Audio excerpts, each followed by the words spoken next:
we have a question from this mic here? Sure. I just first like to say thank you for coming here. And my name is Puya.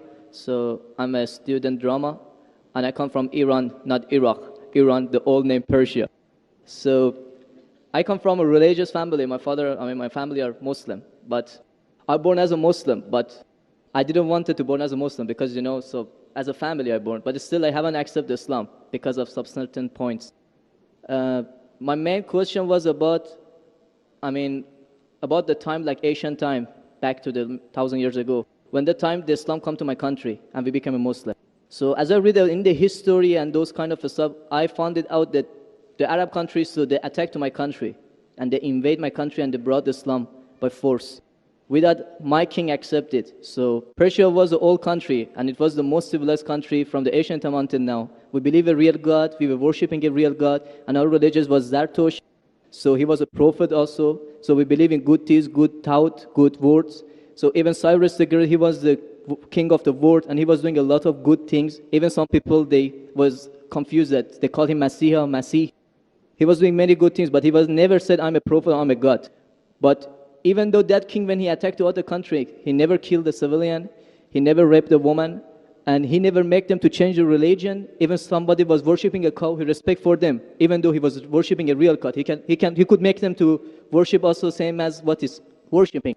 But in the Islam way, if you're going to promote your religion, doesn't mean that you have to force it to somebody else, or you have to make them to accept that religion, because human being means freedom. So anyone, they should have a right, human rights. So maybe those people that didn't want that religion, so why they have to attack and to bring it by force? That was the main question that make my heart a bit, to make me to my belief go down. So, brother, are you Parsi? Pardon? Yeah, I'm from Fars. Are you a Parsi? You mean Farsi? Are you a Parsi? Are you a Zoroastrian? No, I'm not following any religion. You don't belong to any religion. I don't believe. But you said your parents were? My parents are Muslim, but because of this confusion and stuff, I never try to follow the religion. I just believe in real God and doing the good things. So you believe in real God and good things. What are the good things? Where do you get the good things from? Good things like I don't harm the others. Whatever I'm doing, not try to harm the others. That's the first thing. As much as you can do the good things, even helping the others, and believe in the real God, not worshiping a stone or leaf or whatever. And I believe God is single. So, but I didn't. So you have your own philosophy. So you want to bring a new religion. I'm not going to make any religion. I'm just following my brain, because as I know, God gave us a brain. So I didn't make my mind busy by following the books. I always, when I was 10 years old, was just thinking until now even. So I tried to follow my brain. thinking, he's saying, God as long as not a stone. Who told you stone is not a God? Anyway, I'll answer your basic question. Your basic question is that Muslims came to Persia and they conquered and they forced people to accept Islam. So no one should force and all. I agree with you. Point to be noted is that today the media promotes that Islam was spread by the sword. I am aware that there are certain black sheep in the Muslim community and there are certain Muslim rulers who did wrong things. But as a whole, Islam was never spread by the sword. Islam was never spread by the sword. It's spread by sword. Sword. Sword means force. Force, yeah. Like you said, now Muslims came and conquered Persia, etc. You see everywhere it's happening. There are wars taking place. But in Islam, it's clearly mentioned in Surah Baqarah, chapter 2, verse number 256. La ikraha fid deen. There's no compulsion in religion. Truth stands out clear from error. What we see today, if we analyze, that we Muslims, we were the lord of the Arab lands for more than 1400 years. For the past 1400 years, the Muslims were the lord of the Arab lands. For a few years, the Britishers came. For a few years, the French came. But overall, the Muslims were the rulers of the Arab land. Yet today, there are more than 9 million Christians who are Coptic Christians. That means they're Christians since generation. If the Muslims wanted, they could have forced each and every non-Muslim to accept Islam at the point of the sword in the Arab land. These more than 9 million Coptic Christians, they are giving Shahada. They are bearing witness that Islam was spread by the sword. We Muslims, we ruled India for more than 1,000 years. We ruled India for more than 1,000 years. If we wanted, we could have forced every non-Muslim Indian to accept Islam at the point of the sword. Today, more than 80% of the Indians are non-Muslims. These more than 80% non-Muslim Indians, they are giving shahada, they are bearing witness that Islam was spread by the sword. Which Muslim army has come to Indonesia? Indonesia today has the largest number of Muslims in any country, more than 200 million Muslims. In Malaysia, more than 55% of the citizens of Malaysia are Muslim. I am asking you, which Muslim army came to Malaysia? Your country, which Muslim army came? Which Muslim army went to the east coast of Africa? It was the business, it was the traders. When they came here, people accepted this religion. It is the media hype which talks about Islam was spread by the sword. Yes, there were a few people. There were a few black sheep of the Muslim community. Brother, you asked the question, you're listening or you're raising the hand? Okay, sure. You asked the question, you gave the background, I listened to it, and now you want to raise your hand. I have not completed my answer.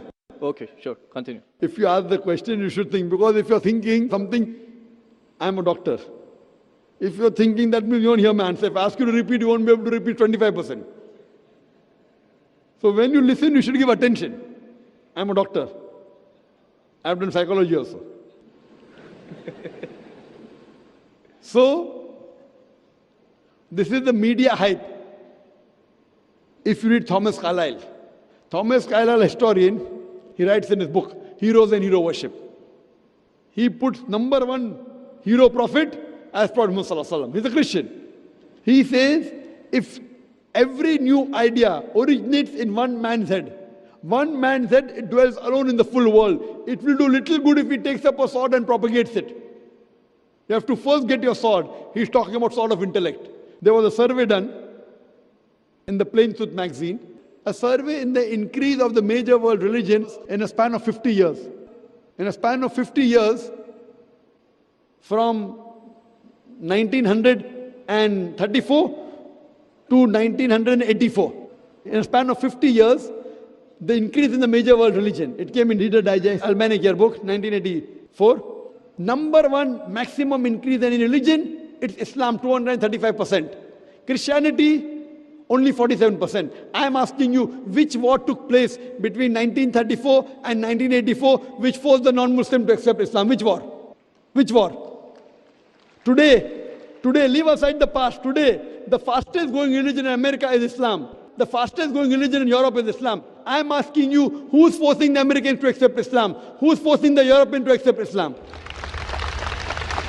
You were not there born. Were you present in the past? Arabs came to my land and forced. Where were you present? This is history. Many things in history is false. So that's what? Okay. A very famous historian, Dilese O'Leary, he writes in the book, Islam at the Crossroad, page number 8. He says, history makes it clear